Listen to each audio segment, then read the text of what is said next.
నమస్తే busy people, ఇది part 2 of Meesho jewellery box review.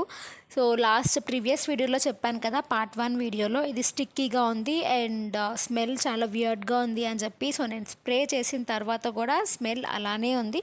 So ఎందుకు ఏంటి, ఇంకోటి ఏంటంటే నేను రిటర్న్ పెట్టేస్తున్నా. అందుకే ఇంకోటి ఏమైందంటే ఇది బటన్స్ అన్నీ ఊడొచ్చేసి అనమాట, జస్ట్ టవల్కి తగులుకొని. సో అందుకే I have decided to return it guys. ఎందుకు ఏంటి అనేది ఒక్కసారి లాంగ్ వీడియో చూడండి. లాంగ్ వీడియో జస్ట్ 5 మినిట్సే ఉంటుంది, ఎక్కువ ఏముండదు. అండ్ అది చాలా ఇన్ఫర్మేటివ్ వీడియో కూడా. మీరు మీషోలో ఏమైనా పర్చేస్ చేస్తుంటే మాత్రం be aware of it guys. మీషోలో అన్నీ ఇలానే ఉంటాయని చెప్పి నేను చెప్పను, కొన్ని చాలా బాగుంటాయి అన్ని కొన్ని ఇలా ఉంటాయి అన్నమాట. సో మనకి రిటర్న్ ఆప్షన్ ఉంది కాబట్టి మనకి హ్యాపీనే, మన డబ్బులు ఎక్కడికి పోవు. మనం రిటర్న్ చేయగానే వితిన్ 24 అవర్స్ లోపు మన అకౌంట్లోకి అయితే వేసేస్తాం. ఒక్కసారి లాంగ్ వీడియో చూసేయండి అంతే. ఈ వీడియో మన వీడియోస్ మీకు నచ్చితే ప్లీజ్ టు సబ్స్క్రైబ్.